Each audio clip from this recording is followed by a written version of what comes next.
আমরা আমাদের আজকের আলোচনায় সাক্ষ্য আইনের কিছু গুরুত্বপূর্ণ ধারা নিয়ে আলোচনা করব। আসলে সাক্ষ্য আইন, আমরা যদি মনে করি যে সাক্ষ্য আইন ছাড়াই একজনকে আদালত শাস্তি প্রদান করতে পারবে, এটা ঠিক। পেনাল কোডে কোন ধরনের অপরাধের কিরকম শাস্তির কথা উল্লেখ করা আছে, আর কোনটি অপরাধ সে সম্পর্কে বর্ণনা দেয়া আছে সিআরপিসি।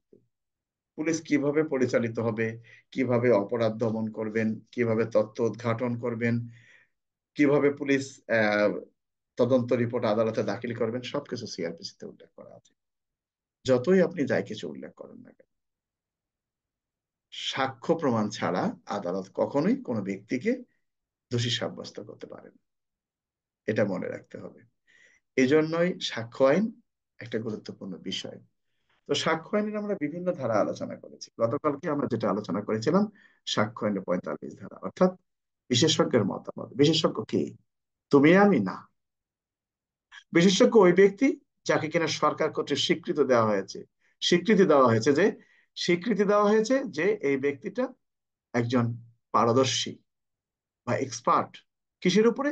কোনো কিছু পরীক্ষা নিরীক্ষা করে তিনি যে রিপোর্টটা দিবেন, তার এই রিপোর্টে তার মতামতটা আদালতে গ্রহণযোগ্য। এটি ছিল সাক্ষ্য আইনের 45 ধারার প্রশ্ন। সেখানে আরেকটা কথা বলা হয়েছে, আগে যে বিষয়গুলো ছিল এখন এর সাথে আরো কিছু সম্পৃক্ত হয়েছে। Digital record, digital device, electronic record, electronic device, এটাও পরীক্ষা নিরীক্ষা করে যদি কোনো বিশেষজ্ঞ রিপোর্ট দিয়ে থাকেন, মতামত দিয়ে থাকেন, সেটাও আদালতে গ্রহণযোগ্য। অর্থাৎ এই বিশেষজ্ঞকে এই ক্ষমতা দেওয়া হয়েছে, তিনি চারুকলা, হাতের ছাপ, পায়ের ছাপ, আঙ্গুলের ছাপ, যেটা আমরা বলি না কেন, বা ডিজিটাল বা ফরেনসিক বিষয়, বা এখানে পদচিহ্নের কথা বলা হয়েছে, বা এখানে টাইপরাইটিং বা কম্পিউটার বা কারিগরি কোনো কিছু বিষয়, কোনো প্রাণীর পরিচয় বিষয় সংক্রান্তে, অর্থাৎ 13টা বিষয় ওনাকে ক্ষমতা দেওয়া হয়েছে। 13টি বিষয় তিনি পরীক্ষা নিরীক্ষা করে মতামত দাখিল করবেন। এটা ছিল 45 ধারার গতকালকের প্রশ্ন। তাহলে একটা যদি কখনো প্রশ্ন আসে এখানে, আমরা যেটা জানি, তৃতীয় পক্ষের সাক্ষী কে? কে তৃতীয় পক্ষের সাক্ষী? যিনি বিশেষজ্ঞ তিনি তৃতীয় পক্ষের সাক্ষী। তুমি মামলার বাদী, আমি মামলার আসামি। এই কলমটা দিয়ে কোনো অপরাধ সংঘটিত হয়েছে কি না, এই বিশেষজ্ঞ কলমটা পরীক্ষা নিরীক্ষা করে মতামত দিচ্ছেন। তোমার পক্ষেও নয়, আমার পক্ষেও নয়, তিনি বাস্তব যেটা পেয়েছেন সেটাই। এটি হলো তৃতীয় পক্ষের সাক্ষী, বিশেষজ্ঞ সাক্ষী বা পারদর্শী সাক্ষী। এই যে বিশেষজ্ঞ যে মতামত দিয়ে থাকেন, আবার এমন হতে পারে যে ক নামক ব্যক্তি বিষক্রিয়ার কারণে মৃত্যুবরণ করেছেন মর্মে প্রতিবেদন পাওয়া গেছে। সে যে বিষক্রিয়ায় মারা গেছেন বা বিষ সংক্রান্ত বিষয় বা বিষ প্রয়োগের কারণে সে মারা গেছেন, এই সংক্রান্তে কোন ব্যক্তির মতামত আদালতে গ্রহণযোগ্য? বলছে বিশেষজ্ঞের মতামত। অর্থাৎ বিশেষজ্ঞই পরীক্ষা নিরীক্ষা করে রিপোর্ট দিবেন যে হ্যাঁ, এটি পয়জনিং এর কারণে বা বিষ প্রয়োগের কারণে তার মৃত্যুটা হয়েছে। এটা হলো 45 ধারার বিষয়। আচ্ছা, আমরা 45-এর কয়ের কথা বলছিল গতকালকে, শারীরিক বা চিকিৎসা সম্বন্ধীয় সাক্ষ্য প্রমাণের বিষয় বিশেষজ্ঞের মতামত। আদালতের অনুমতি ছাড়া একজন শারীরিক বা চিকিৎসা বিশেষজ্ঞ হিসেবে সাক্ষ্য দিবেন না যদি না তার রিপোর্টের অনুলিপি। এখানে বিষয়টা কি বলছে? তোমার আমার শারীরিক পরীক্ষা না। এই যে 45 ধারা অনুযায়ী একজন বিশেষজ্ঞ রিপোর্ট প্রদান করলেন শারীরিক বিষয়ে বা চিকিৎসা বিষয়ে, একজন বিশেষজ্ঞ পরীক্ষা করে নিরীক্ষা করে রিপোর্ট দিয়েছেন। যিনি রিপোর্ট দিয়েছেন তাকে আদালতের অনুমতি ছাড়া, সেই ব্যক্তিটাকে আদালতের অনুমতি ছাড়া, অর্থাৎ সেই বিশেষজ্ঞকে আদালতের অনুমতি ছাড়া তাকে সাক্ষী হিসাবে তলব করা যাবে না, বা তিনি আদালতের অনুমতি ছাড়া কখনো তিনি এই রিপোর্টটাও প্রদান করবেন না। এরপরে কি কথা বলা আছে যে একজন বিশেষজ্ঞের প্রতিবেদন আদালতে প্রেরণ করা হবে সেই পক্ষের কাছে নয় যার পক্ষে তা পরীক্ষা করা হয়েছে। অর্থাৎ এই বিশেষজ্ঞ কার কাছে রিপোর্টটা দিবেন? সেটাও এখানে বলে দিয়েছে, বলছে প্রথম পক্ষ দ্বিতীয় পক্ষ কারো কাছে রিপোর্ট দিবে না। কার কাছে দিবেন? সরকারের কাছে বা আদালতের কাছে রিপোর্টটা দিবেন। কারণ রিপোর্টটা যদি তোমার পক্ষে দেয়, তুমি মনে করো এটা গঠা মাজা কিংবা পরিবর্তনও করতে পারো। বক্তব্যটা কি আমরা যেটা শুনছি সেটা ভুল। তোমার আমার শরীর পরীক্ষা করে রিপোর্ট নয়। কি কথা বলা আছে? আদালতের অনুমতি ছাড়া একজন সাক্ষী শারীরিক বা চিকিৎসা বিশেষজ্ঞ হিসেবে সাক্ষ্য দিবেন না। আদালত যদি অনুমতি না দেয়, তাহলে একজন সাক্ষী বিশেষজ্ঞ হিসেবে তিনি কখনোই আদালতে সাক্ষ্য দিবেন না। তার রিপোর্টের একটি অনুলিপি উপধারা 2 অনুসারে দেওয়া হয়, সব পক্ষের কাছে দেওয়া হয়েছে। একজন বিশেষজ্ঞের প্রতিবেদন আদালতে প্রেরণ করা হবে, এবং সেই পক্ষের কাছে নয় যে পক্ষ তাকে পরীক্ষা করা হয়েছে, বা এবং আদালতকে সাহায্য করার জন্য তার কর্তব্য হইবে। অর্থাৎ এখানে স্পষ্ট করে বলে দিল যে ওই ব্যক্তির কাছে নয়। তুমি পরীক্ষা করতে দিয়েছো, তোমার কাছে রিপোর্টটা দিবে না, আদালতের কাছে রিপোর্ট। তো তোমরা তো 45-এর কথা ভুল শুনছিলা। কালকে যে কথাটা বললাম যে 45-এর কথা আমি কালকে আলোচনা করব, 45-এর কথা তোমরা বুঝতে পারছো? 45 ধারায়, 45 ধারায় একজন বিশেষজ্ঞ 13টি বিষয়ে পরীক্ষা নিরীক্ষা করে আদালতে প্রতিবেদন দাখিল করার ক্ষমতা পান। কটা বিষয়? 13টা বিষয়। এই লোকটাকে তো পরবর্তীতে তার যে রিপোর্টটা আছে, যেহেতু তার রিপোর্টটা আদালতে গ্রহণযোগ্য বা প্রাসঙ্গিক, এই বিশেষজ্ঞকে আদালতে সাক্ষী রূপে তলব করতে গেলে, ইচ্ছা করে বিশেষজ্ঞ যদি কোর্টে গিয়ে বলে যে এই যে আমি কিন্তু এই রিপোর্টটা দিয়েছি, সাক্ষ্য হয়নি 45, বলতেছে না, শারীরিক, শারীরিক বা এই 45-এর যে কথাটা বলছে, শারীরিক বা চিকিৎসা সম্পর্কে আপনাকে কিছু বলতে গেলে আদালত যদি আপনাকে অনুমতি না দেয়, তাহলে আপনি আদালতে আসতে পারবেন না। এটাই হলো 45-এর কয়েক প্রশ্ন। আমার কথা কি বুঝতে পারছো না বোঝা নাই? এটার প্রশ্নটা কিরকম হতে পারে স্যার? এখানে যে বিষয়টা হলো যে একজন বিশেষজ্ঞকে আদালতের অনুমতি ছাড়াই কি আদালতে সাক্ষ্য প্রদানের জন্য তলব করা যায় বা সাক্ষ্য দিতে পারেন? আমার কথা কি বুঝতে পারছো? জি স্যার। একজন বিশেষজ্ঞ তিনি আদালতের অনুমতি ছাড়াই কি কোনো ঘটনার সম্পর্কে আদালতে সাক্ষ্য দিতে পারেন? বলছেন না, তিনি পারবেন না। কোন বিষয়টা? শারীরিক বা চিকিৎসা সম্পর্কে বিষয়ে প্রমাণের ক্ষেত্রে।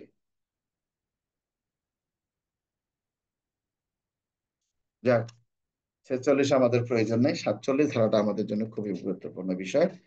হস্তলিপি সম্পর্কে অভিমত কখন প্রাসঙ্গিক? হস্তলিপি কি? হাতের লেখা নাকি?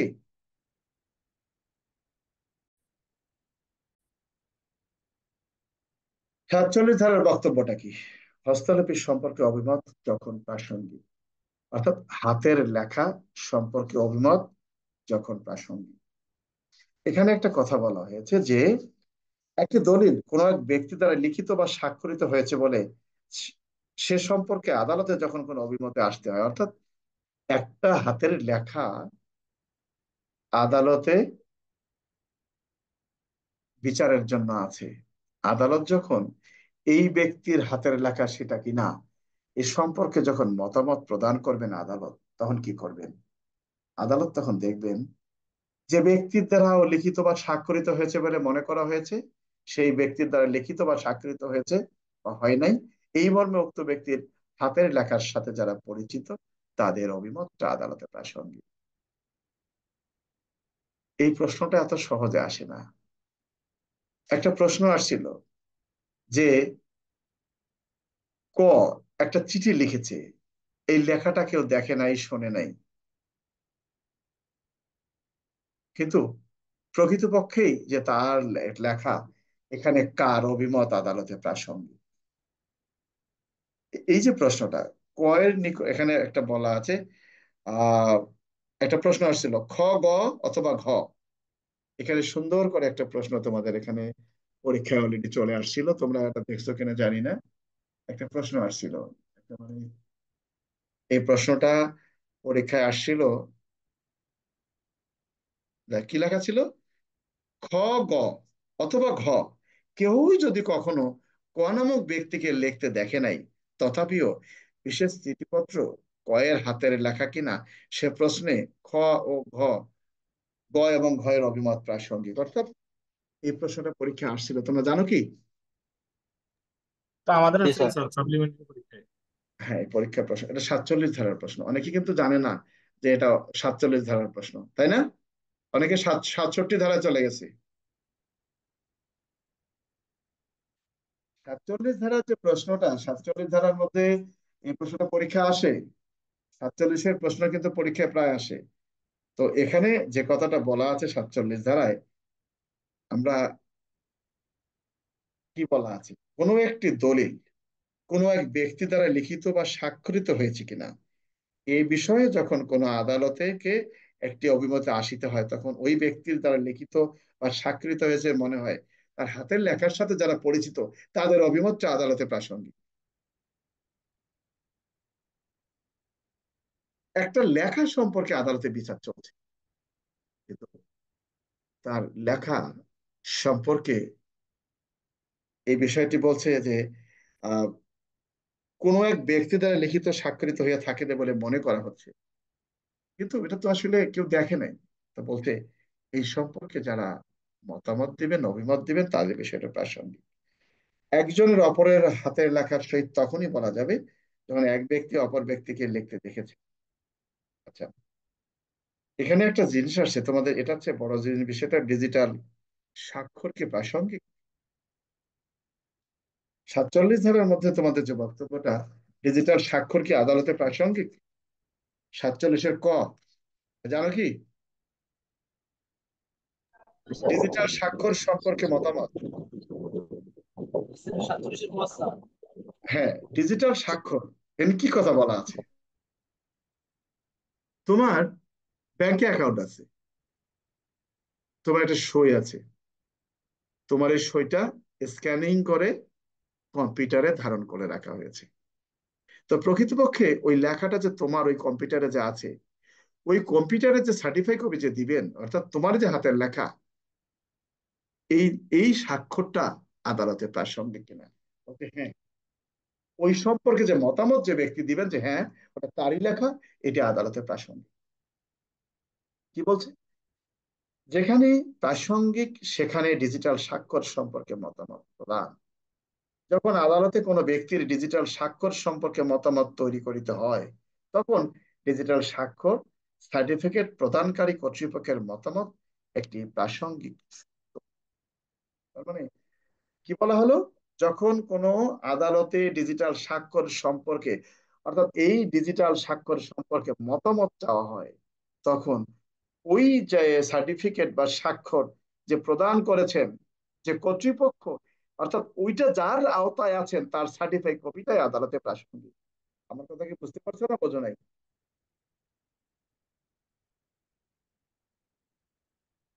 কি আইনুল, কিছু বোঝা গেছে? জি স্যার। কি বুঝছো বলো তো? স্যার, আদালতকে যখন কোনো ডিজিটাল স্বাক্ষর সম্পর্কে অভিমত গঠন করতে হয়, হ্যাঁ, তখন ডিজিটাল স্বাক্ষর ইস্যুকারী, সার্টিফিকেট ইস্যুকারী যে কর্তৃপক্ষ আছে, প্রদানকারী যে কর্তৃপক্ষ, যে প্রদানকারী কর্তৃপক্ষের মতামত আদালতে প্রাসঙ্গিক। স্বাক্ষরের 47-এর ক স্যার। বক্তব্যটা হলো যে ডিজিটাল স্বাক্ষর বা ডিজিটাল যে তোমার দস্তগতটা যেখানে আছে কোনো একটা কর্তৃপক্ষের কর্তৃত্বে, ধরা যায় ডিজিটাল স্বাক্ষর কার কাছে আছে, কোনো একটা কর্তৃপক্ষের আন্ডারে তো আছে নাকি? সঠিক স্যার। এই তোমার লেখা সম্পর্কে, তোমার সই সম্পর্কে কর্তৃপক্ষ যে মতামতটা দিবেন, যে সার্টিফিকেটটা দিবেন, সেটি আদালতে প্রাসঙ্গিক। আমার কথা কি বুঝতে পারছো?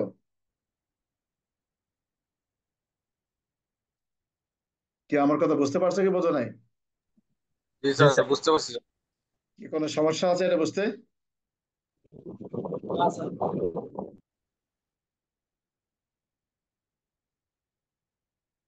একটা প্রশ্ন আসছিল, 52 ধারার প্রশ্ন, যে দেওয়ানি মামলার কথিত আচরণ প্রমাণ করিবার জন্য চরিত্র অপ্রাসঙ্গিক। দেখো, তোমার জায়গা জমির মামলা প্রমাণ করার জন্য তুমি হুজুর 5 ওয়াক্ত নামাজ কালাম পড়ে বেড়াও, ওই চরিত্রের প্রয়োজন নাই। প্রয়োজন হলো কাগজপত্রের। আমরা কথা প্রসঙ্গে বলি না যে না, এরকম লোককে এই এই জমিটা এইভাবে 2 নম্বরই করে নিতে পারে। এ তো সঠিক কথাই বলছে, কিন্তু না। সাক্ষ্য আইনের 52 ধারার মধ্যে বলেছে, দেওয়ানি মামলার কথিত আচরণ প্রমাণ করিবার জন্য চরিত্র অপ্রাসঙ্গিক। অর্থাৎ সংশ্লিষ্ট ব্যক্তির উপর যেরূপ আচরণের আরোপ করা হয়েছে, অর্থাৎ তোমার চরিত্র সম্পর্কে যেরকম দোষারোপ তোমাকে করা হয়েছে, সেই চরিত্র অনুযায়ী পক্ষে ঐরূপ আচরণ সম্ভব অথবা অসম্ভব, তাহা দেওয়ানি মামলায় অপ্রাসঙ্গিক। কিন্তু অন্যভাবে প্রাসঙ্গিক হইতে চরিত্রটা যত প্রকাশিত হয় ততটা প্রাসঙ্গিক। মানে এই কথাবার্তা যেগুলো তোমার সেখান থেকে সৃষ্টি হবে বা যে কথাটা প্রকাশ হবে, সেটি আদালতে প্রাসঙ্গিক। তুমি যতই মনে করো না কেন, তোমার বিরুদ্ধে একটা অভিযোগ এসছে, সেটা হলো তোমার চরিত্র বা তোমার আচরণ সম্পর্কে। তুমি ভালো চরিত্রের, তুমি খারাপ চরিত্রের, দেওয়ানি মামলার ক্ষেত্রে টোটালি এটা অপ্রাসঙ্গিক। তা এই প্রশ্নটা মানে পরীক্ষায় আসছিল, কারণ সবাই দৌড়ে গেছে 53-54 ধারা পড়ার জন্য। কিন্তু ফাঁকে প্রশ্ন চলে আসছে যে দেওয়ানি মামলার ক্ষেত্রে চরিত্র কি প্রাসঙ্গিক, বা দেওয়ানি মামলার বিচারের ক্ষেত্রে চরিত্র মানে চরিত্রের বিষয় কি আদালতে গ্রহণযোগ্য, বা দেওয়ানি মামলায় দেওয়ানি মামলায় চরিত্রের বিষয়টি গ্রহণযোগ্য নয়। এরকমই তো নাকি? সঠিক স্যার। তাহলে আমরা কি দেখলাম? দেওয়ানি মামলায় বলছে যে তুমি ভালো খারাপ এটা আমাদের দেখার বিষয় নয়। তোমার বিরুদ্ধে যে অভিযোগটা এসেছে, যে তোমার চরিত্র সম্পর্কে, তোমার আচরণ সম্পর্কে, এই তোমার আচরণ বা চরিত্র সম্পর্কে যে অভিযোগটা এসেছে, তুমি নিজে যত ভালো খারাপ বলো না কেন, এটা আমাদের বিষয় নয়। এটি আদালতে গ্রহণযোগ্য নয়। আমার কথা কি বুঝতে পারছো তোমরা? জি স্যার। জি স্যার, বুঝতে পারছি স্যার। এই সম্পর্কে কারো কি কোনো মন্তব্য আছে?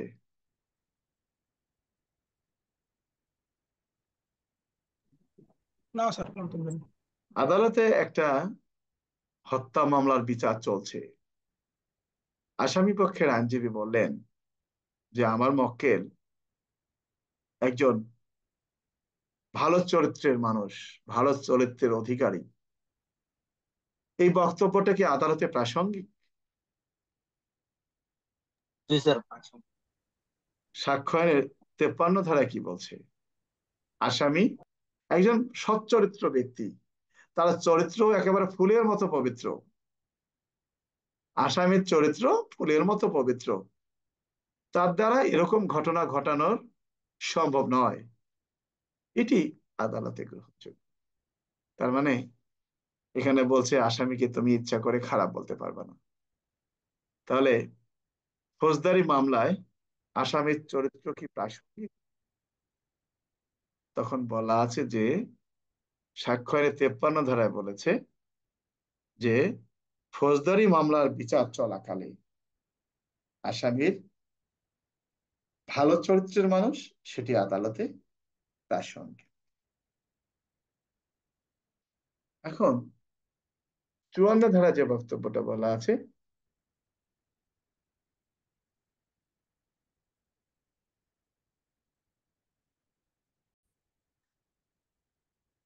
তো 54 ধারার বক্তব্যটা কি? আসামি একজন খারাপ চরিত্রের লোক, এটি কি আদালতে প্রাসঙ্গিক বা এটি কি আদালতে গ্রহণযোগ্য? আসামি খারাপ চরিত্রের লোক, একটা কথা ভালো করে বোঝো। প্রশ্ন আসছে আসামি সৎ চরিত্র ব্যক্তি, চরিত্রবান ব্যক্তি, তার দ্বারা এমন কাজ সম্ভব নয়। এটি আদালতে প্রাসঙ্গিক, বুঝতে হবে, এটি 53 ধারার প্রশ্ন। কিন্তু যদি প্রশ্ন আসে আসামি খারাপ চরিত্রের লোক, এটি কি আদালতে প্রাসঙ্গিক? তখন আমরা লিখব 54 ধারার প্রশ্ন, যে সাক্ষ্য আইনের 54 ধারায় উল্লেখ করা আছে আসামি খারাপ চরিত্রের লোক, ইহা অপ্রাসঙ্গিক। তবে আসামি যে ভালো চরিত্রের লোক সেটি যদি আদালতে প্রাসঙ্গিক হয়, তবে সে যে খারাপ চরিত্রের লোক সেটিও আদালতে প্রাসঙ্গিক। আমার কথা কি বুঝতে পারছো তোমরা? জি স্যার। জি স্যার। তাহলে 53 ধারায় কি বলছে? 53 ধারায় বলছে আসামি ভালো চরিত্র, আসামি সৎ চরিত্র, মানে তার চরিত্র একটা বাংলা মদের মতো পবিত্র। বলছে না, তার দ্বারা এরকম কোনো অপরাধ সংগঠিত করার কোনো কারণ নাই, সে খুব ভালো। হ্যাঁ, এটা ঠিক, এটা ঠিক, ঠিক আছে। তো হঠাৎ করে বলছে যে না, আসামি খারাপ চরিত্রের লোক। তো বলছে যে আসামি খারাপ চরিত্রের লোক, এটা গ্রহণযোগ্য নয়। তবে সে যে ভালো চরিত্রের লোক এটি যদি তুমি মানতে রাজি থাকো, তাহলে সে যে খারাপ চরিত্রের লোক তোমাকে সেটাও মানতে হবে। এটি বলা আছে কোথায়? 54 ধারায়। তাহলে 53 ধারায় হলো আসামির ভালো চরিত্র। এখন যদি প্রশ্ন আসে আসামি দুশ্চরিত্র বা আসামির চরিত্র ভালো নয়, এটি কি আদালতে প্রাসঙ্গিক? শোনো, তোমাদের কারে কি বলবো, আসছে সাক্ষীর চরিত্র দিয়ে আসছে আসামির চরিত্র উত্তরে, বুঝতে পারছো? প্রশ্ন আসছিল সাক্ষীর চরিত্র সম্পর্কে বা সাক্ষীর পেশার সম্পর্কে, তাকে কথা বলা যাবে কিনা, জেরা করা যাবে কিনা, বুঝতে পারছো? আসছে 148 দিয়ে রাখছে 53 54। কি আসছিল না পরীক্ষা এটা? জি স্যার। কাদের আসছিল? হ্যাঁ হ্যাঁ, সাইফুল। সাক্ষীর চরিত্র ভালো, এই এই সম্পর্কে প্রশ্ন আছে। হ্যাঁ, আর দিয়ে রাখছিল 53 54, তাই না উত্তরে অনেকেই? জি স্যার। ওগুলো পরেই নেই, এটা হলো বিষয়। তাহলে আমরা আমাদের আজকের আলোচনায় আমরা গুরুত্বপূর্ণ ধারা হিসেবে নিতে পারি এই প্রসঙ্গে সাক্ষীর আসামির চরিত্র সম্পর্কে 52 53 54। 52 বলা আছে যে দেওয়ানি মামলার ক্ষেত্রে তুমি যতই ভালো চরিত্রের মানুষ হও, খারাপ চরিত্রের মানুষ হও, সেটা আমার দেখার বিষয় না। এটা আমার কাছে কাগজপত্র যা আছে সেটাই। তোমার চরিত্র সম্পর্কে যে রিপোর্টটা আসছে, তোমার আচরণ সম্পর্কে, সেটাই আমাকে দেখতে হবে। আচ্ছা, 53-তে বলা আছে যে আসামি একজন ভালো চরিত্রবান ব্যক্তি, দুধে ধোয়া তুলসী পাতা, তার দ্বারা কোনো অপরাধ করা সম্ভব নয়, মানে সে নির্দোষ। এই জন্য মার্ডার কেসের আসামি, ধর্ষণ মামলার আসামি, আইনজীবী তার আবেদনে লেখেন যে আমার মক্কেল বাংলাদেশের একজন সুনাগরিকও বটে, সে ধর্মপরায়ণ এবং দানশীল ব্যক্তি, সে চক্রান্তের শিকার, অথচ ধর্ষণ করা কালে হাতে নাতে ধৃত হয়েছে বা অস্ত্র সহ পুলিশের কাছে হাতে নাতে ধৃত হয়েছে। এগুলো বিষয়। তো আপন দুই ভাই, ছোট ভাই বড় ভাইয়ের নামে মামলা করেছে, ছোট ভাই বড় ভাইয়ের নামে মামলা করেছে। তো আইনজীবী কোর্ট পিটিশনে লিখেছেন 1 নং বিবাদী চরিত্রহীন, লম্পট, সন্ত্রাসী, লুটেরা এবং হিংস্র প্রকৃতির। পক্ষান্তরে মামলার বাদী নিরীহ শান্তিপ্রিয় জনগণ। আপন ভাই আরেক ভাইয়ের নামে, মানে এই যে উকিলের ভাষাগুলো।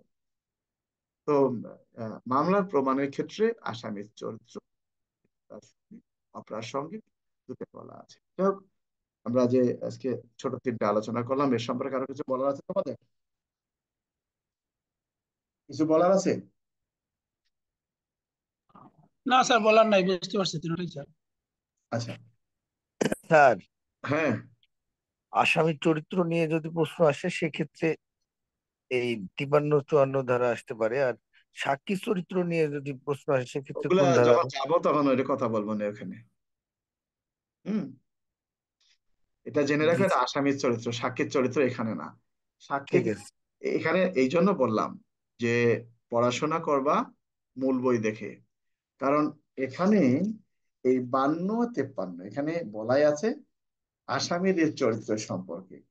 আর যখনই ওখানে যাব সেখানে বলা আছে সাক্ষীর সাক্ষ্য প্রদান সম্পর্কে, দুটো সম্পূর্ণ আলাদা। যাই হোক, আমরা যেগুলো আসি, কোন ঘটনাগুলো আদালতে প্রমাণ করিবার প্রয়োজন নাই, এখানে কোন ধারা আসবে? কোন ঘটনা আদালতে প্রমাণ করিবার প্রয়োজন নাই? 56, 57। আর আসেন, কোন কোন ধারা আসবে এখানে? কোন ঘটনাগুলো আদালতে প্রমাণ করিবার প্রয়োজন নাই? 56, 57। 56 ধারা। কি রে, তোমরা বইটাই সাথে নেও না, না ফাও পড়ো কোনটা? আইনুল? স্যার 58 ধারা হবে স্যার, 58 ধারা। স্যার 56 দ্বারা শুধু। না, 56-এর সাথে 58 হবে, দুটো ধারা হবে, 56 এবং 58। 56 ধারায় আমি বলি একটু, যে সমস্ত ঘটনা বিচারকের দৃষ্টিগোচরে আছে সেগুলো প্রমাণ করিবার প্রয়োজন নাই।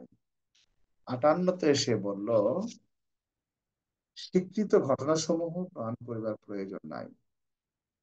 বলছে যদি মোকদ্দমার পক্ষগণ অথবা তাদের প্রতিনিধিগণ কোন বিষয়ে মোকদ্দমার শুনানির সময় স্বীকার করিতে সম্মত হন, শুনানির পূর্বেই তাহারা উহা স্বহস্তে লিখিয়া স্বীকার করিতে সম্মত হয়, বা ওই সময়ে বলবৎ কোন নিয়ম অথবা যদি পক্ষগণের কোন আর্জি জবাব ইত্যাদি অনুসারে উহা পক্ষগণের মধ্যে স্বীকৃত হয়, তবে সে সকল ঘটনা প্রমাণ করিবার প্রয়োজন নাই। যদি কখনো প্রশ্ন আসে কোন ঘটনাগুলো আদালতে প্রমাণ করিবার প্রয়োজন নাই, সেক্ষেত্রে আমাদের প্রশ্নের উত্তরটা শুরু হবে 56 ধারা এবং 58 ধারা।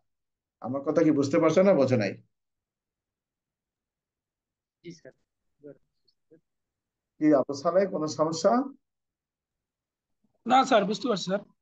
অর্থাৎ এখানে যে কথাটি বলেছে যে যে সমস্ত বিষয় আদালতের দৃষ্টিগোচরে আছে সেগুলো প্রমাণ করিবার প্রয়োজন হয়। আদালত সচক্ষে দেখছেন, তা আদালতের কাছে একটা বই দেয়া আছে, আমি আবার কিভাবে বলবো যে হুজুর এই বইটাই তো এটা এটা সে বই? নিজে পড়ে দেখতেছেন। এখন আমরা আসি 57 ধারার প্রশ্ন। যে সমস্ত ঘটনা আদালতকে অবশ্যই বিচারক হিসেবে দৃষ্টি করতে হবে। একটা বক্তব্য আমরা বলি, আমরা আইন জানি না তাই তর্কে চলে আসি আমরা। সেটা হলো যে পিআরবি কি আদালত মানতে বাধ্য, বা আদালত কি মানবে? পুলিশ আইন কি আদালত মানবে? আমরা এগুলো নিয়ে তর্ক সৃষ্টি করি। এই যে পুলিশ আগ্নেয়াস্ত্র ব্যবহার করেছেন, আদালত কি এটা মানতে বাধ্য? আদালত মানতে বাধ্য। কারণ সাক্ষ্য আইনের 57 ধারায় কি বলেছে? আদালত নিম্নলিখিত বিষয়গুলো বিচারক রূপে অবশ্যই অবগত হইবেন।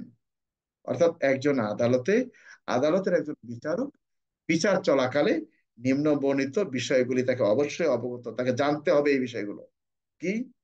বাংলাদেশে যত রকমের আইন তৈরি হয়েছে এই বিষয় সম্পর্কে তার জ্ঞান থাকতে হবে, ধারণা থাকতে হবে।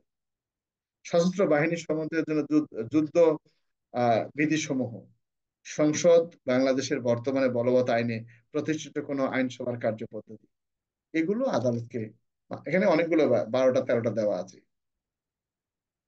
তো এটা আমাদের জন্য গুরুত্বপূর্ণ নয়, আমাদের জন্য গুরুত্বপূর্ণ 56 এবং 58 ধারা। বক্তব্যটা কি? কোন কোন বিষয়গুলো আদালতে প্রমাণ করিবার প্রয়োজন নাই। ভালো কথা। কারো কোনো বক্তব্য আছে?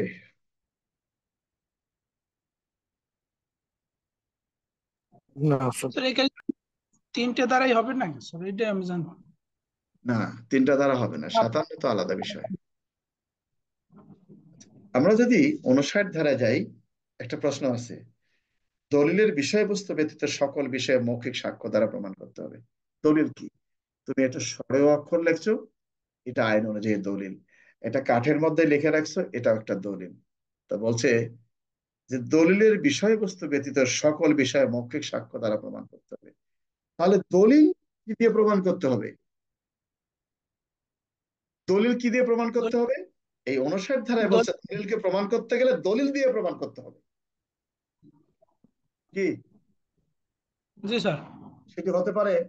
সেটি হতে পারে কি মাধ্যমিক সাক্ষ্য, পরোক্ষ সাক্ষ্য, বা সেকেন্ডারি সাক্ষ্য, বা প্রাথমিক সাক্ষ্য, এটাই তো নাকি? জি স্যার। জি স্যার। যদি কখনো প্রশ্ন আসে যে দলিলের বিষয়বস্তু দলিলের বিষয়বস্তু কিভাবে প্রমাণ করা যেতে পারে? কোথাও কি এর কোনো প্রশ্ন আছে আইনুল? এর উত্তর কোথাও লেখা আছে যে দলিলের বিষয়বস্তু দলিল দ্বারা প্রমাণ করতে হবে? আছে নাকি আইনুল কোথাও? না সাইফুল, স্যার, 59 ভাষ্যতে আছে লেখা স্যার, এই 59 দলিলের তো সে বিষয়বস্তু, বোঝে না, 59 দলিলের তো বোঝে বিষয়বস্তু না দলিল মানুষ। দ্বারাই প্রমাণ করতে হবে। যেহেতু 59 বলেছে যে দলিলের বিষয়বস্তু ব্যতীত অন্য সকল বিষয় মৌখিক সাক্ষ্য দ্বারা প্রমাণ করিতে হইবে, তাহলে দলিল মৌখিক সাক্ষ্য দিয়ে প্রমাণ করা যাচ্ছে না। এখানে যে কথাটা বলছে, এখন যদি কখনো প্রশ্ন আসে, সেটা আমরা পরে যাব, যেখানে ধারাগুলোতে যখন যাব, তাহলে আমরা এখানে এখানে যে কথাটি বলা আছে এটা আমাদের প্রয়োজন নেই। এখন আমাদের প্রশ্ন বেশি গুরুত্বপূর্ণ 60 ধারা। সংজ্ঞা লিখুন মৌখিক সাক্ষ্য। অনেকে 3 ধারা দিয়ে দিচ্ছেন। মৌখিক সাক্ষ্য কত ধারা? জসিম, মৌখিক সাক্ষ্য কত ধারা? এটা তো সাইড দেওয়া আছে। আবু সালে, মৌখিক সাক্ষ্য কত ধারা? সেখানে 60 দেওয়া আছে। কিন্তু অনেকে তো বলে 3 ধারা। এখন কোনটা বিশ্বাস করবো আমি? আইনুল, 60 দ্বারা। হ্যাঁ, মৌখিক সাক্ষ্য এটা কি সাক্ষ্য আইনের 3 ধারা হবে, না সাক্ষ্য আইনের 60 ধারা হবে?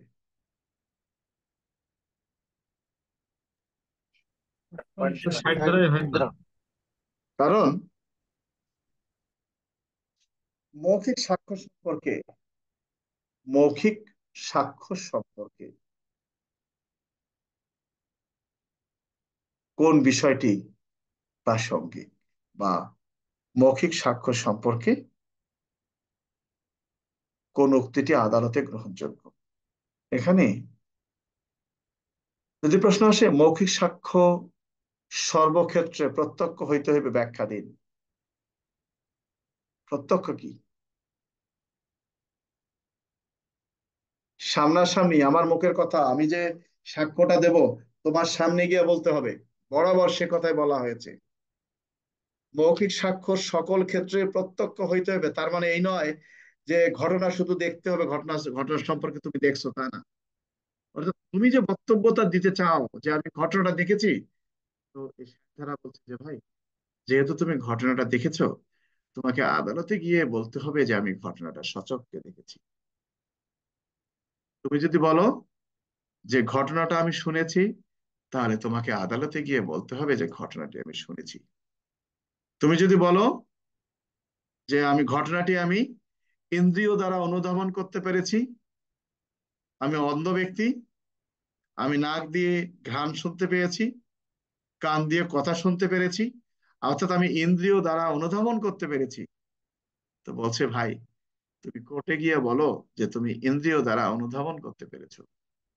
কেউ যদি বলে যে আমি বিশেষজ্ঞ, আমি এই রিপোর্টটা দাখিল করেছি, এই 60 ধারা বলছে হে বিশেষজ্ঞ, আপনি কোর্টে গিয়ে বলেন যে এই রিপোর্টটা আমি দিয়েছি, এই যে লেখাগুলো এটা আমি দিয়েছি। তার মানে মৌখিক সাক্ষ্য সকল ক্ষেত্রেই প্রত্যক্ষ হইতে হইবে।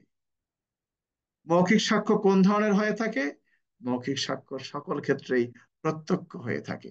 তার মানে এই নয় যে একজন ব্যক্তির কথা বলা হয়েছে, সকল ক্ষেত্রেই প্রত্যক্ষ। তুমি কিছু বলতে চাও, তোমাকে আদালতে গিয়ে তোমার বক্তব্যটা বলতে হবে। এই জন্য দেখো, বলে না, এই আপনি কি বলতে, আদালতে বিচার হচ্ছে বাংলা সিনেমার মতো, আপনি কি জানেন? হুজুর আমি কিছু বলতে চাই। তাহলে আপনি কোর্ট কার করে আদারে কিছু বলেন। আপনি কোর্টের মধ্যে আসছেন কিছু বলার জন্য, বলেন কি বলতে চাচ্ছেন। তার মানে আপনি যে বক্তব্যটা বলবেন, আপনি ডকে দাঁড়িয়ে জবানবন্দিটা দেন। 60 ধারা। আমার কথা কি বুঝতে পারছো না, বোঝো নাই? জি স্যার, বুঝতে পারছি স্যার। কি কারো কোনো মন্তব্য আছে এই সম্পর্কে? কি আইনুল, না স্যার। শোনো, সকাল থেকে কারেন্টটা কয়বার গেছে আল্লাহ জানে। হ্যাঁ, আইপিএস লাগাচ্ছে, আইপিএস। হ্যাঁ, আইপিএস লাগানো আছে। আইপিএস ছাড়া কি চলে নাকি? কি বলে না বলে? কারণ যা আছে তারা আসতেছে না। আমার বাসা আইপিএস কি বলো তুমি, একসাথে চারটা চারটা ফ্যান চারটা লাইট যদি চলে তাও 12 ঘন্টা যাবে। আমি ওই কাম করি না, ওটা শেষ করে ফেলছি। শৌখিন জিনিস কোনোটাই অভাব নেই ইনশাল্লাহ। ওই এসি চলতেছে, ও বাতাস যাই হয় হোক, বৃষ্টি হোক আর যাই হোক, এসি চলবে। কয়দিন পরে ছেলে পেলে কি আর এত কিছু দিবে? আর মরে গেলে তো সবই শেষ। যাই হোক, গল্প শেষ। তাহলে 60 ধারার মধ্যে আমরা বক্তব্যটা বুঝলাম যে মৌখিক সাক্ষ্য সকল ক্ষেত্রেই প্রত্যক্ষ হইতে হবে। আর কোনো বক্তব্য আছে এই সম্পর্কে?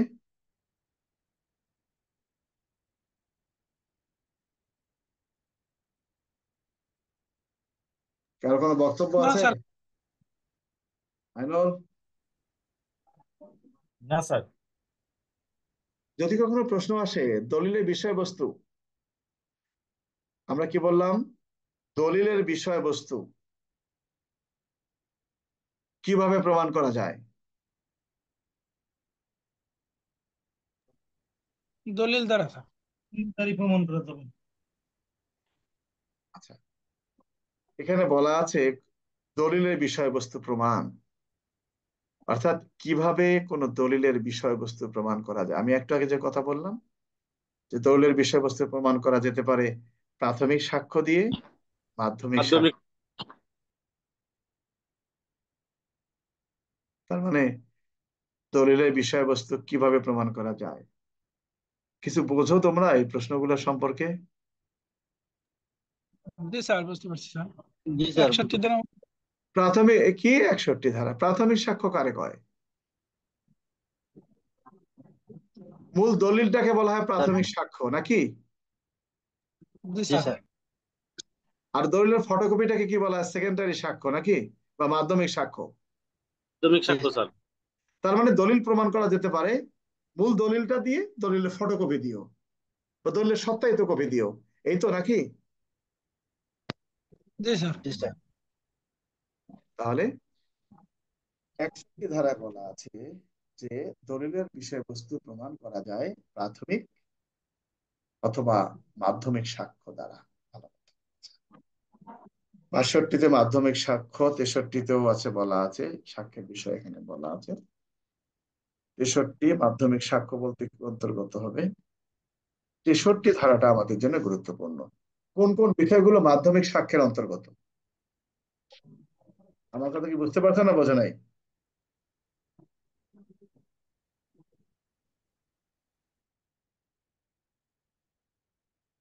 প্রশ্ন আসছে যে প্রাথমিক সাক্ষ্য এবং মাধ্যমিক সাক্ষ্য কোন কোন বিষয়গুলো প্রাথমিক সাক্ষ্য এবং কোন কোন বিষয়গুলো মাধ্যমিক সাক্ষ্যের অন্তর্গত।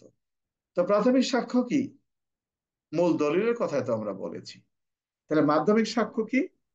সেখানে বলা আছে যে আচ্ছা, এখানে বলা আছে মাধ্যমিক সাক্ষ্য বলতে বোঝায় এবং উহার অন্তর্গত হয় এক, অতঃপর বর্ণিত বিধানসমূহ অনুসারে প্রদত্ত সইমোহর নকল, সার্টিফাই কপি, যেটা নকল, নকল হুবহু নকল, ওইটা দেখে লিখে দেয় মূল দলিল থেকে, অর্থাৎ যে দলিল থেকে ফটোকপি করা হয়েছে সেই ফটোকপিটা। আচ্ছা, মূল দলিল থেকে প্রস্তুতকৃত অথবা মূল দলিলের সাথে তুলনা করে নেওয়া, যেমন তোমার জায়গা জমি রেজিস্ট্রি করলে দেখবা যে মূল দলিল পাও না, দলিলের একটা লিখে দিয়ে তোমার স্বাক্ষর টাক্ষর লিখে দেয়। কোন দলিলের প্রতিলিপি যে পক্ষ দলিল সম্পাদন করেননি তাহার বিরুদ্ধে উহা ব্যবহারের ক্ষেত্রে। আচ্ছা, ভালো কথা। মাধ্যমিক সাক্ষ্য এখানে আমাদের প্রয়োজনটা বেশি প্রয়োজন। 63 ধারা মাধ্যমিক সাক্ষ্য কাকে বলে? এখানে বলা আছে যে মাধ্যমিক সাক্ষ্য বলতে এখানে কোন কোন বিষয়গুলোকে এখানে উল্লেখ করা হয়েছে। মাধ্যমিক সাক্ষ্য যে ব্যক্তি নিজে কোনো দলিল দেখেছে অথবা দেখা ওই দলিলের বিষয়বস্তু সম্পর্কে মৌখিক বিবরণ, যাক মাধ্যমিক সাক্ষ্য আমাদের একটু গুরুত্বপূর্ণ। মাধ্যমিক সাক্ষ্য দ্বারা দলিল প্রমাণ আমাদের 65 ধারাটা খুবই গুরুত্বপূর্ণ। কি? যে সকল ক্ষেত্রে দলিল সম্পর্কে মাধ্যমিক সাক্ষ্য দেওয়া যেতে পারে। এতক্ষণ আমরা যেটা আলোচনা করেছি যে কোন বিষয়টা মাধ্যমিক সাক্ষ্য, অর্থাৎ কোন কোন বিষয়গুলো মাধ্যমিক সাক্ষ্যের অন্তর্গত। আর এখানে বলছে যে দলিল সম্পর্কে কোন কোন দলিল সম্পর্কে মাধ্যমিক সাক্ষ্য দেয়া যাবে? আমার কথা কি বুঝতে পারছো? কোন কোন দলিল সম্পর্কে?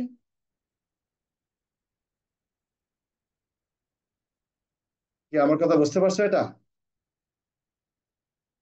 জি স্যার, বুঝতে পারছি। আমরা এই 65 ধারার যে বক্তব্যটা, এই 65 বক্তব্যটা হলো যে সকল ক্ষেত্রে দলিল সম্পর্কে মাধ্যমিক সাক্ষ্য দেওয়া যেতে পারে। বলছে নিম্নলিখিত ক্ষেত্রে দলিলের অস্তিত্ব, অবস্থা, বিষয়বস্তু সম্পর্কে মাধ্যমিক সাক্ষ্য দেওয়া যেতে পারে। এই প্রশ্নটা আসছিল, দলিলের অবস্থা, অস্তিত্ব সম্পর্কে কি মাধ্যমিক সাক্ষ্য দেওয়া যায়? যদি যায় কখন? এই প্রশ্নটা কিন্তু আসছিল, জানো তো? হ্যাঁ, জি জি স্যার, স্যার। এটা আসছে। এটা বোঝো আগে, কারণ এই যে প্রশ্নটা আসছিল, এখানে সরাসরি যদি বলে যে কোন ক্ষেত্রে মাধ্যমিক দলিল কখন দলিল সম্পর্কে মাধ্যমিক সাক্ষ্য দেওয়া যেতে পারে, তাহলে তুমি বুঝতে পারতা। এই জন্য তুমি যাতে না বোঝো, এই জন্য ভিতরে তোমাকে প্রশ্ন দেয়া আছে। উত্তরের উত্তরটাকে প্রশ্ন আকারে তোমাকে দেওয়া হয়েছে। কি বলছে?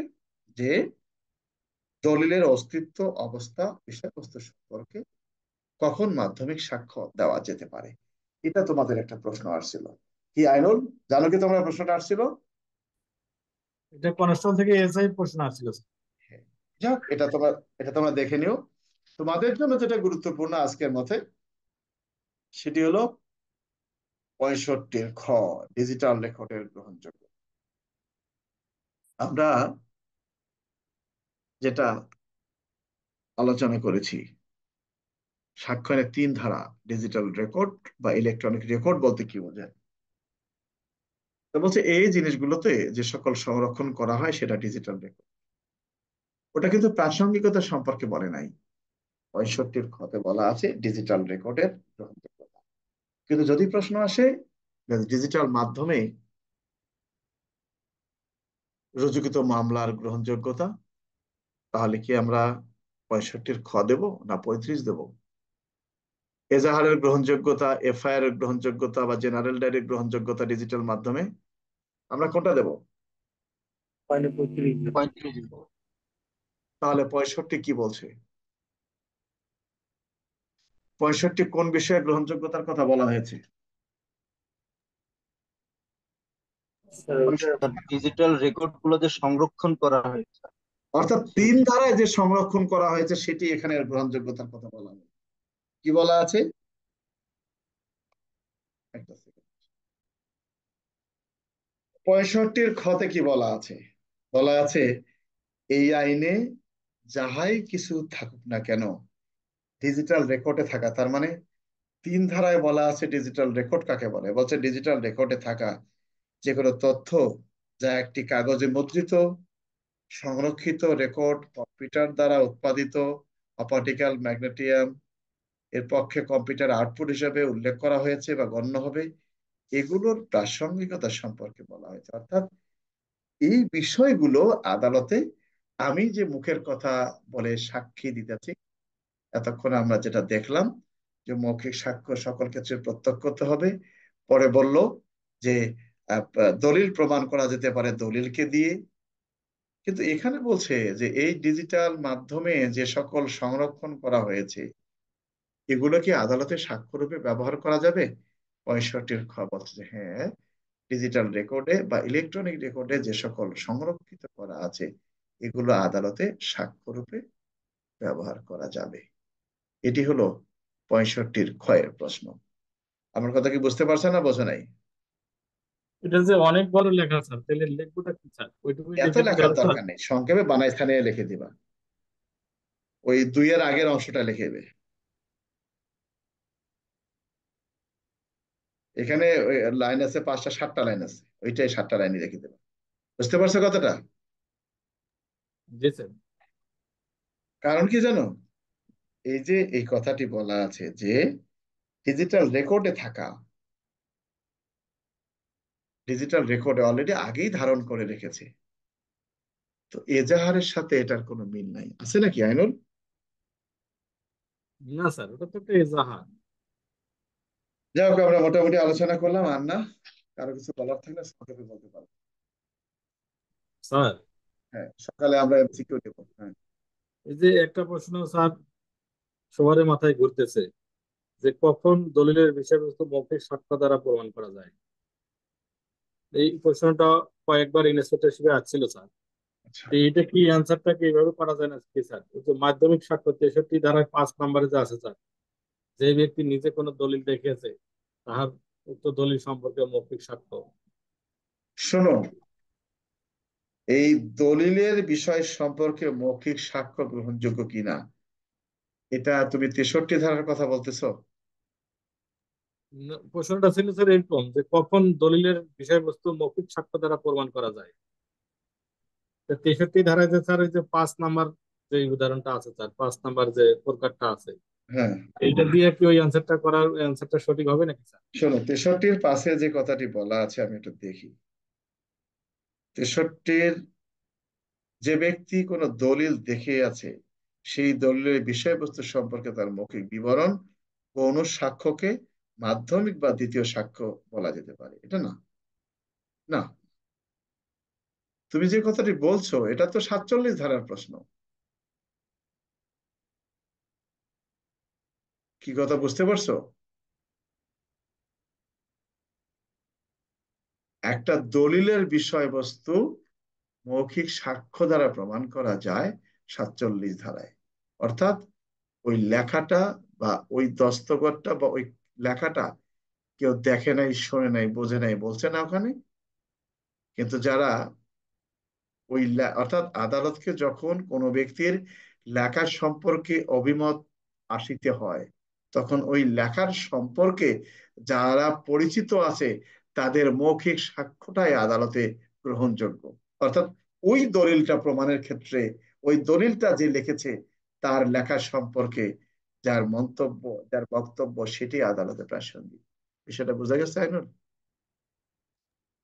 স্যার এই 47 প্রশ্নটা 47-এর বক্তব্যটা স্যার হস্তাক্ষর সম্পর্কে অভিমত প্রাসঙ্গিক না স্যার? হস্তাক্ষর শুধু না, এটা হস্তাক্ষর কি লেখা, তো জি হাতের স্যার। লেখা। হস্তাক্ষর তো স্বাক্ষর না, হাতের লেখা সম্পর্কে। আমার কথা কি বুঝতে পারছো তুমি?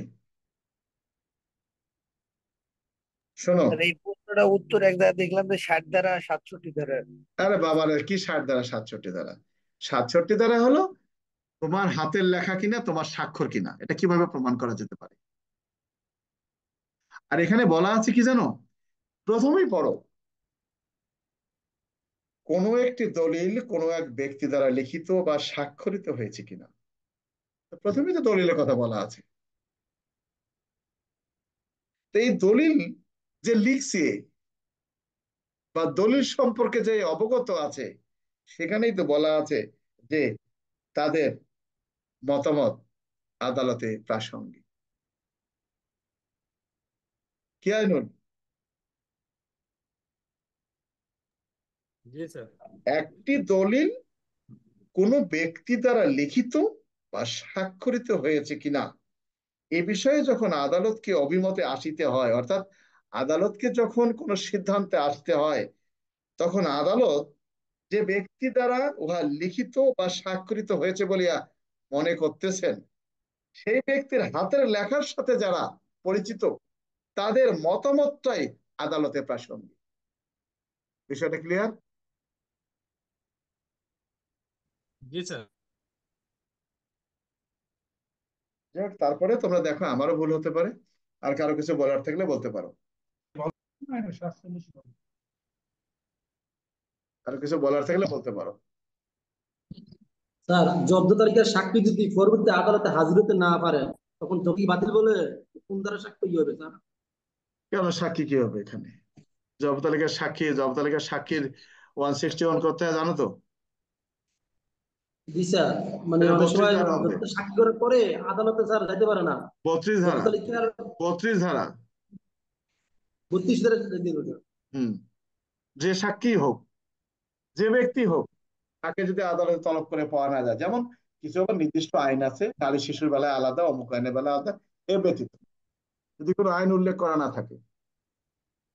তখন তখন কি জব্দ তালিকা বাতিল বলে গণ্য হবে? উত্তর হবে না। জব তালিকা বাতিলের কোনো সুযোগ নেই। জি স্যার, এটাই। একটি হত্যা জব মামলার তালিকা ঘটনা। বাতিল হয় কিভাবে? বাদীর জবানবন্দি পরবর্তী বিচারকালে কিভাবে প্রাসঙ্গিক হবে স্যার? কি হলো ভালো করে বলো। একটি হত্যা মামলার ঘটনার বাদীর জবানবন্দি পরবর্তী বিচারকালে কিভাবে প্রাসঙ্গিক? তোমার কথা আমি ক্লিয়ার বুঝিনি। আইনুল কি বলতে চাচ্ছে ও, বলো তো, নেটওয়ার্ক কেটে কেটে যায়। স্যার একটি আইনুল, হত্যা মামলা, ভালো বোঝা যাচ্ছে না স্যার জসিম ভাইয়ের কথা স্যার। স্যার একটি হত্যা মামলা বাদীর জবানবন্দি কিভাবে আদালতে প্রাসঙ্গিক হইবে? হত্যা মামলার বাদীর জবানবন্দি প্রাসঙ্গিক হলো সাক্ষ্য আইনে 32 ধারা।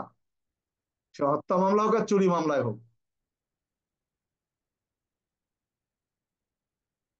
তার জবানবন্দি প্রাসঙ্গিক। বুঝতে পারছো? এটা কেটা আবার ও করে। আর কারো কিছু বলার আছে তোমাদের? সবাই নেই। সবাই ভালো থাকো, কালকে সকালে ক্লাস আছে। ধন্যবাদ সবাইকে।